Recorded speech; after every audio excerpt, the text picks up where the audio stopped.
Hello दोस्तों, मेरा नाम है विकास आनंद और आप देख रहे हैं आपका अपना यूट्यूब चैनल विकास आनंद एकेडमी। आज हम लोग 69 बीपीएससी मेंस से संबंधित जो प्रश्न है उसका संग्रह लेकर आए हैं। आज हम लोग स्वतंत्रता आंदोलन में बिहार की क्या भूमिका रही थी और ये जीएस पेपर 1 में जो आर्ट एंड कल्चर का पेपर होता है उससे संबंधित है। ये क्वेश्चन काफ़ी महत्वपूर्ण है और इसीलिए मैंने मेंस की भी साथ में, प्रीलिम्स के साथ साथ मेंस की भी अभी से ही कुछ प्रश्नों को देना शुरू किया है। आप लोग चलिए बिना देरी के शुरू करते हैं। आज हम लोग स्वतंत्रता आंदोलन में बिहार की भूमिका को पढ़ते हैं। तो जैसा कि हम जानते हैं कि 1764 के बक्सर के युद्ध के पश्चात बिहार पर नवाबों का आधिपत्य समाप्त कर ब्रिटिश कंपनी ने शासन स्थापित कर लिया था एवं उनके शोषणवादी व्यवस्था के विरोध में काफ़ी विद्रोह भड़के। 1764 में जो युद्ध हुआ था, बक्सर का युद्ध, उसने भारत में और बिहार में नवाबों के शासन को समाप्त कर दिया और उसके पश्चात ईस्ट इंडिया कंपनी का शासन शुरू हो गया था। उसी काल में काफ़ी विद्रोह भड़के थे। उसमें एक था बहावी विद्रोह, जो कि 1830 से 60 के मध्य में हुआ था। बहावी विद्रोह जो ये खासकर बिहार के क्षेत्र में संबंधित है, बिहार के क्षेत्र से संबंधित ये सारे विद्रोह हैं। उसके पश्चात कोल विद्रोह जो है वह 1831-32 में हुए थे। फिर जो है भूमिज विद्रोह, वह भी 1832-33 के काल में उभरे। और एक है संथाल विद्रोह जो कि 1855-56 आदि के काल में ये जो है प्रमुखता से उभरे थे। ये ब्रिटिश शोषणवादी व्यवस्था के विरोध में ये विद्रोह शुरू हुए थे। सन 1857 में, जो कि हम कहते हैं कि प्रथम स्वतंत्रता संग्राम भी हम इसे कहते हैं, ब्रिटिश सरकार के विरुद्ध व्यापक विद्रोह हुआ।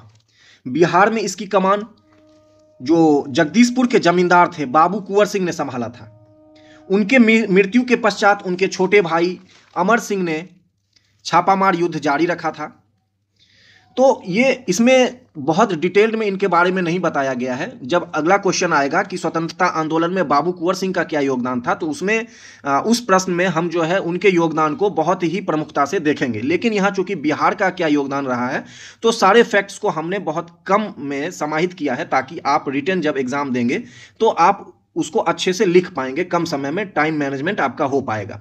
तो छापामार युद्ध में बाबू कुंवर सिंह की मृत्यु के पश्चात उनके छोटे भाई अमर सिंह ने भी युद्ध जारी रखा था। उसी कड़ी में पटना के क्षेत्र में पीर अली ने मोर्चा संभाला था। पीर अली पटना के क्षेत्र में थे, जबकि आरा जगदीशपुर के क्षेत्र में बाबू कुंवर सिंह और बाबू अमर सिंह थे। उसी काल में हम देखते हैं कि 1858 से 1885 के बीच में भारत में राष्ट्रीयता का भी विकास हुआ। सन 1885 में भारतीय राष्ट्रीय कांग्रेस की स्थापना हुई। इसमें बिहार के प्रमुख नेताओं ने अपनी सहभागिता निभाई। ऐसा नहीं है कि सिर्फ जो राष्ट्रीय स्तर के कुछ नेता थे, इसमें पूरे बिहार से प्रमुख नेताओं ने इसमें अपनी सहभागिता दिखाई थी। आगे बढ़ते हम लोग। वर्ष 1905 में बंगाल का विभाजन हुआ। 1905 में जो लॉर्ड कर्जन के समय में बंगाल का विभाजन कर दिया गया। फलस्वरूप स्वदेशी आंदोलन को प्रोत्साहन मिला। ये खास करके बंगाल के क्षेत्र में हुआ, लेकिन बिहार उस समय बंगाल का ही भाग हुआ करता था और इसीलिए ये जो स्वदेशी आंदोलन है वो काफ़ी उग्र उस समय उस काल में हुए थे। फिर देखते हैं नेक्स्ट टर्म है कि 1908 में मुजफ्फरपुर में खुदीराम बोस और प्रफुल्ल चाकी ने जिला जज किंग्सफोर्ड की हत्या का प्रयास किया, परंतु असफल रहे और उनकी जगह उनकी बग्घी पर दो अन्य जो महिलाएं बैठी हुई थी वहां पर जाकर बम फट गया और किंग्सफोर्ड बच गया और वो महिलाएं मारी गई। बाद में ये जो सबसे कम उम्र के क्रांतिकारी खुदीराम बोस और प्रफुल्ल चाकी को फांसी की सजा हुई थी वर्ष 1908 में। ये बहुत ही महत्वपूर्ण है। इसके बाद हम देखेंगे वर्ष 1912 में। नेक्स्ट अब हम बढ़ रहे हैं 1912 में बिहार को बंगाल से अलग कर नया राज्य बनाया गया। वर्ष 1912 में बिहार जो है बंगाल से अलग हो गया था। उसी कड़ी में आगे बढ़ेंगे तो देखेंगे वर्ष 1936 में उड़ीसा को भी बिहार से अलग कर दिया गया था, वर्ष 1936 में। तो ये दो तथ्य जो है बिहार से बहुत संबंधित हैं, बहुत महत्वपूर्ण है। फिर हम देखते हैं कि जो भारतीय राष्ट्रीय कांग्रेस के विभिन्न जो अधिवेशन हुए थे वो बिहार में किन किन जगह पर संपन्न हुए, उससे भी संबंधित तथ्य देख लेते हैं। वर्ष 1912 में पटना बांकीपुर में कांग्रेस का 27वां अधिवेशन हुआ, बांकीपुर पटना में। फिर 1922 में गया में जो संपन्न हुए 38वां अधिवेशन 1922 में गया में संपन्न हुआ और 1940 में रामगढ़, जो कि अब वर्तमान में झारखंड में स्थित है, तत्कालिक समय में वह बिहार का ही भाग हुआ करता था, वहां पर अधिवेशन हुए थे वर्ष 1940 में भी। फिर नेक्स्ट है कि वर्ष 1916 में जो है होम रूल आंदोलन शुरू किए गए थे। होम रूल आंदोलन शुरू करने का जो श्रेय है राष्ट्रीय स्तर पर एनी बेसेंट और बाल गंगाधर तिलक को जाता है, लेकिन बिहार में मौलाना मजरूल हक के नेतृत्व में होम रूल की स्थापना हुई थी, मजरूल हक के नेतृत्व में। फिर नेक्स्ट टॉपिक है कि वर्ष 1917 में चंपारण में सत्याग्रह हुए थे। महात्मा गांधी जो है पंडित राजकुमार शुक्ल की काफी अनुनय विनय के पश्चात जो है वह बिहार पहुंचे थे और चंपारण में जो तीन कठिया प्रथा था उसके विरोध में नीलहो किसानों के साथ उन्होंने सत्याग्रह की लड़ाई लड़ी थी। तो इसी से रिलेटेड फैक्ट है कि चंपारण में नीलहो के विद्रोह विरुद्ध गांधी जी ने नेतृत्व में 1917 में आंदोलन, गांधी जी के नेतृत्व में 1917 में आंदोलन हुए। राजेंद्र प्रसाद, ब्रजकिशोर प्रसाद, पंडित राजकुमार शुक्ल, अनुग्रह नारायण सिंह, मजरूल हक आदि ने महत्वपूर्ण भूमिका निभाई थी। ये सभी नेतागण वो महात्मा गांधी के साथ सत्याग्रह की लड़ाई में उनका प्रमुखता से साथ दिया था। और चंपारण सत्याग्रह क्या रहा, वह सफल रहा। वर्ष 1917 का पहला जो चंपारण सत्याग्रह था वह सफल रहा। इससे पूर्व 9 जनवरी 1915 ईस्वी को महात्मा गांधी भारत आए थे और उसके पश्चात उन्होंने पूरे 1 वर्ष तक पूरे भारत का भ्रमण किया और पंडित राजकुमार शुक्ल जी ने उन्हें बार बार अनुनय विनय किया कि जो बिहार में जो है चंपारण के क्षेत्र में किसानों के साथ, नीलहो किसानों के साथ जबरदस्ती किसानों के साथ नील की खेती कराई जाती है जिससे उनका शोषण हो रहा है। तो उसी के विरोध के लिए महात्मा गांधी वहां पहुंचे थे। नेक्स्ट देख लेते हैं आगे क्या हुआ। तो प्रथम विश्व युद्ध के बाद हुए खिलाफत आंदोलन और रॉलेट एक्ट एवं जलियांवाला बाग कांड में विरोध में बिहार में भी प्रदर्शन एवं विरोध हुए। प्रथम विश्व युद्ध 1914 में हुआ था, हमें सब पता है हमें, और उसी काल में उसके बाद खिलाफत आंदोलन जो वर्ष 1918 के आसपास हुआ और रॉलेट एक्ट 1919 में आया। तो और जलियांवाला बाग हत्याकांड जो कि अमृतसर में हुआ था और वहां पर जो प्रदर्शन कर रहे थे जो लोग, निहत्थे लोग, उन पर अंग्रेजों के द्वारा जो है चारों तरफ से घेर कर उन पर गोलीबारी की गई, जिसमें हजारों लोगों की जो है जो अकाल जो है मृत्यु हो गई थी। तो उससे पूरे राष्ट्र में विद्रोह हुए थे और बिहार भी इससे अछूता नहीं रहा था। फिर 1920 में क्या हुआ कि 1920 ईस्वी में गांधी जी के द्वारा असहयोग आंदोलन की शुरू हुई। 1920 में गांधी जी 1920-21 में उन्होंने असहयोग आंदोलन की शुरुआत की जो कंप्लीट जो अंग्रेजों के साथ असहयोग की भावना से प्रेरित थी। इसमें बिहार ने अग्रणीय भूमिका निभाई। छात्र छात्राओं ने स्कूल कॉलेज का परित्याग कर दिया, वकीलों ने कचहरी, अधिकारियों ने अपने पद से त्यागपत्र दे दिया, उपाधियों एवं डिग्रियों का परित्याग हुआ। जितने भी नेतागण जिन्हें उपाधि अंग्रेजों के द्वारा उपाधियां दी गई थी या विभिन्न डिग्रियां दी गई थी, सभी का जो है उन्होंने परित्याग कर दिया। राष्ट्रीय शिक्षा के लिए विद्यापीठों की स्थापना हुई। यह कहा गया कि जितने भी जो छात्र हैं वह जो है विद्यापीठों में वह जो है शिक्षा ग्रहण करेंगे, ना कि अंग्रेजों के बनाए गए स्कूलों में। फिर राजेंद्र प्रसाद जैसे नेताओं ने विधानसभा चुनाव का बहिष्कार कर दिया। मजरूल हक ने दीघा, यानी कि दीघा जो कि पटना में है, सदाकत आश्रम स्थापित किया। वेरी वेरी इंपॉर्टेंट, किसने सदाकत आश्रम की स्थापना की? तो मजरूल हक ने सदाकत आश्रम की स्थापना किया था पटना में, और बाद में यह राष्ट्रीय आंदोलन का प्रमुख केंद्र बना। सदाकत आश्रम राष्ट्रीय आंदोलन का प्रमुख केंद्र बना और यहीं से जो है राष्ट्रीय आंदोलन के लिए जो नीति निर्माण किए जा रहे थे यहीं से किए जाते थे। फिर आगे हम लोग देखेंगे इसी कड़ी में क्या हुआ कि चौरी चौरा उत्तर प्रदेश में हिंसात्मक घटना हुए और वर्ष 1922 में 5 फरवरी 1922 को जो चौरी चौरा जो स्थान है गोरखपुर उत्तर प्रदेश में, वहां हिंसात्मक घटना हुई और इसके कारण असहयोग आंदोलन समाप्त कर दिया गया। हुआ यूं कि 22 पुलिस कर्मियों को जो है थाने में बंद करके उग्र जो विरोधी तत्वों ने उनको थाने में बंद करके आग लगा दिया, जिसमें उनकी मृत्यु हो गई, जल के वो उनकी मृत्यु हो गई। इस घटना से महात्मा गांधी काफी मर्माहत हुए और उन्होंने इसे जो है बंद कर दिया। असहयोग आंदोलन को उन्होंने समाप्त करने की घोषणा की। लेकिन खिलाफत और असहयोग के कारण, यहां असहयोग होगा, खिलाफत और असहयोग के कारण हिंदुओं तथा मुसलमान में राष्ट्रीय चेतना का विकास हुआ। असहयोग आंदोलन को वर्ष 1922 में बंद जरूर कर दिया गया था, लेकिन तब तक हिंदुओं एवं मुसलमानों में जो है एक राष्ट्रीय चेतना का विकास हुआ कि हमें अंग्रेजों से अपने भारत को स्वतंत्र कराना है। उसी कड़ी में फिर 1928 में साइमन कमीशन जो है वह कहां आया? वह भारत आया। साइमन कमीशन वह भारत आया था और जो वर्ष 1919 में जो रॉलेट एक्ट के काल में और जो जो लागू किए गए थे नियम और कानून, उनकी जो 1928 में देख रेख करने के लिए एक कमीशन भारत आया, 7 सदस्यीय कमीशन, साइमन कमीशन जिसको नाम दिया गया। और चूंकि इसमें सारे के सारे जितने भी सदस्य थे सभी के सभी अंग्रेज थे, कोई भारतीय सदस्य इसमें नहीं था, इसीलिए इसका पूरे राष्ट्र में विरोध हुआ काफी, और बिहार में भी इसका बहिष्कार किया गया। 1930-32 में सविनय अवज्ञा आंदोलन हुए। सविनय अवज्ञा आंदोलन कब हुए? 1930, 31, 32 में जो है सविनय अवज्ञा आंदोलन हुए, जिसे नमक सत्याग्रह नाम दिया गया। चूंकि नमक सत्याग्रह नाम इसीलिए दिया गया क्योंकि महात्मा गांधी ने साबरमती आश्रम से चलकर और उन्होंने जो है दांडी तट पर, जो समुद्र तट पर है, उन्होंने नमक कानून को भंग किया था, और इसी की वजह से इसे नमक सत्याग्रह नाम दिया गया। और बिहार में भी इस कानून का काफी विरोध हुआ, क्योंकि बिहार में समुद्र तट तो थे नहीं, तो इसी वजह से बिहार में नमकीन मिट्टी से नमक बनाकर प्रतीकात्मक विरोध किया गया। नमकीन मिट्टी से नमक बनाया गया और इसका विरोध किया गया कि हम जो है नमक कानून का उल्लंघन करते हैं। शराबबंदी और विदेशी वस्तुओं का भी बहिष्कार हुआ। शराबबंदी और विदेशी वस्तुओं का बहिष्कार किया गया। उनकी होली जलाई गई। महिलाओं ने भी आंदोलन में सक्रिय भूमिका निभाई। इसी कड़ी में एक तथ्य महत्वपूर्ण था कि छपरा जेल में कैदियों के द्वारा विदेशी वस्त्रों को पहनने से, वस्त्रों हो जाएगा, विदेशी वस्त्रों को पहनने से इनकार किया गया, और उन्होंने जेल में नंगी हड़ताल की थी। छपरा जेल में नंगी हड़ताल हुई थी सविनय अवज्ञा आंदोलन के काल में। और इसी दौरान जो है बिहार में चौकीदारी कर के विरोध में आंदोलन हुए। एक चौकीदारी टैक्स लिया जाता था, उसके विरोध में जो आंदोलन हुए थे। आंदोलन के क्रम में बिहार में लगभग 900 लोग जेल भेजे गए। लोगों ने विरोध किया। 1934 में सविनय अवज्ञा आंदोलन स्थगित कर दिया गया, तो 1934 में इसको समाप्त किया गया था।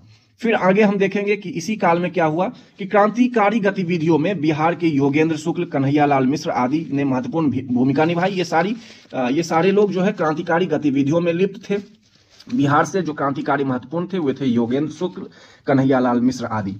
फिर आदिवासी सशक्त विद्रोह भी हुए थे उसी काल में। जो बिहार से जो राष्ट्रीय आंदोलन के क्रम में जो आदिवासी सशक्त विद्रोह हुए थे, जिसमें महत्वपूर्ण है मुंडा विद्रोह, जो कि 1899 से 1900 ईस्वी तक अत्यधिक प्रमुख है, जिसका नेतृत्व किसने किया था? एक 25 वर्षीय युवक बिरसा मुंडा ने किया था। अब वर्तमान में चूंकि यह क्षेत्र जो है ये रांची के क्षेत्र में ये किया गया था, वर्तमान में रांची जो है झारखंड का क्षेत्र है, लेकिन राष्ट्रीय आंदोलन के काल में वह बिहार का ही क्षेत्र हुआ करता था। इसीलिए राष्ट्रीय आंदोलन में हमें बिरसा मुंडा के विद्रोह को भी जानना है। और ये रांची और नामकुम के क्षेत्र में काफी उग्र हिंसक विरोध जो है बिरसा मुंडा जनजाति के लोगों के द्वारा किया गया था। उसी काल में 1914 में ताना भगत आंदोलन हुए, जिसका नायक कौन था? तो जतरा भगत था। फिर हम आगे बढ़ते हैं और हम देखते हैं कि वर्ष 1919 में देश के प्रांतों में दोहरे शासन को लागू किया गया था। बिहार में भी यह व्यवस्था 29 दिसंबर 1920 ईस्वी को लागू किया गया। तो द्वैत शासन जो है प्रांतों में वो लागू किए गए थे वर्ष 1919 के एक्ट के माध्यम से, और 29 दिसंबर 1920 को जो है यह बिहार में लागू हुआ। गवर्नर को जनप्रतिनिधियों की तुलना में अधिक अधिकार प्राप्त हुए। इसका सीधा अर्थ यह हुआ कि अंग्रेजों ने अपने हक में सारे नियम और कानून और सारे पावर्स को रख लिया, और जो जनप्रतिनिधि थे उन्हें कोई अधिकार नहीं दिए गए। मंत्रियों का अधिकार भी बहुत अधिक सीमित कर दिया गया था। इससे जो है लोग असंतुष्ट हुए और इसके विरोध में प्रदर्शन शुरू हुए। फिर हम देखते हैं कि 1935 में केंद्र में दोहरे शासन की व्यवस्था की गई। जहां हमने देखा कि वर्ष 1919 में प्रांतों में द्वैत शासन स्थापित हुए, वहीं 1935 में केंद्र में द्वैत शासन की स्थापना की गई। वायसराय द्वारा मंत्रियों के दैनिक कार्यों में गवर्नर द्वारा हस्तक्षेप नहीं करने के आश्वासन पर कांग्रेस ने 20 जुलाई 1937 को श्रीकृष्ण सिंह के नेतृत्व में कांग्रेस मंत्रिमंडल का गठन किया। लेकिन 1939 में द्वितीय विश्व युद्ध के समय मंत्रिमंडल ने इस्तीफा दे दिया। हुआ यूं कि जब द्वितीय विश्व युद्ध 1939 में शुरू हुआ, तो जो अंग्रेजी सरकार है उसने बिना भारतीय जो काउंसिल में जो बैठे सदस्य थे, भारतीय जनप्रतिनिधियों से बिना जो सलाह मशविरा किए बिना जो है भारत को द्वितीय विश्व युद्ध में झोंक दिया। और इसी के फलस्वरूप जो है जितने भी हमारे जनप्रतिनिधि थे उन्होंने इसका विरोध किया और मंत्रिमंडल से इन्होंने इस्तीफा दे दिया। फिर आगे हम देखते हैं कि जो महात्मा गांधी जी था, जिन्होंने व्यक्तिगत सत्याग्रह की शुरुआत की थी वर्ष 1940 में।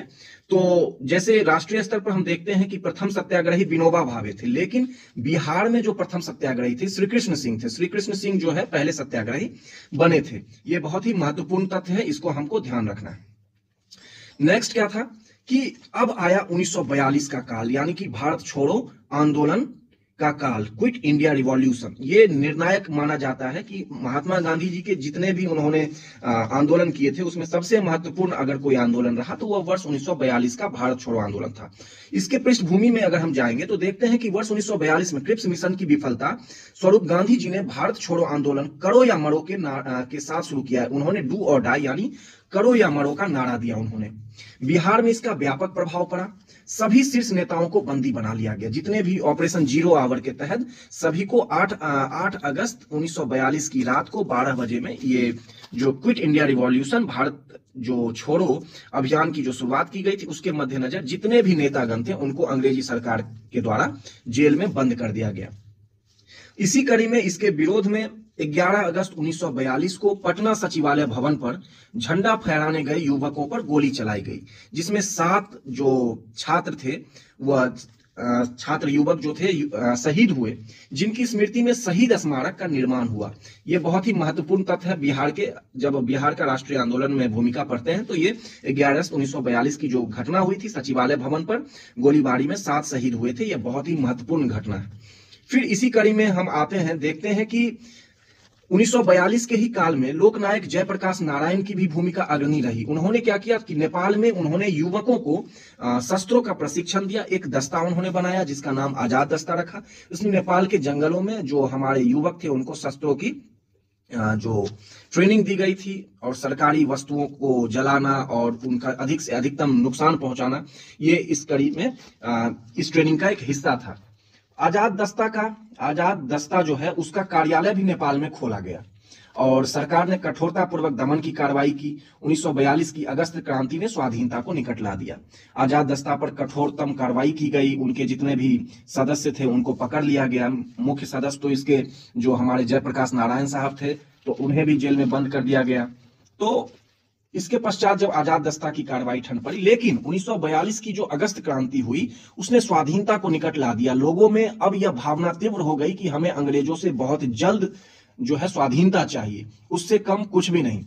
फिर अगर हम देखें तो ये तो क्रांतिकारी एक्टिविटीज हुई, लेकिन इसी कड़ी में किसानों का भी कुछ जो है वो आंदोलन चल रहा था। इसी कड़ी में स्वामी सहजानंद सरस्वती के नेतृत्व में किसानों का संगठन खड़ा हुआ।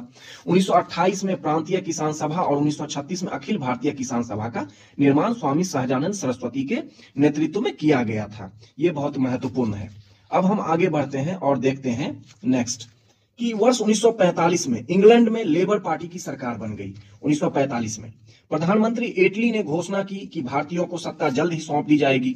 संवैधानिक प्रक्रिया शुरू हुई और संवैधानिक प्रक्रिया के तहत जो है संविधान सभा का गठन किया गया और संविधान सभा जो उसका जो गठन किया गया तो उसकी संविधान सभा के जो पहली बैठक हुई थी वो 9 दिसंबर 1946 ईस्वी को हुई थी। 9 दिसंबर 1946 को हुई थी और इसके पहले जो अध्यक्ष बने थे वो अस्थायी थे और वो डॉक्टर सच्चिदानंद सिन्हा साहब बने थे।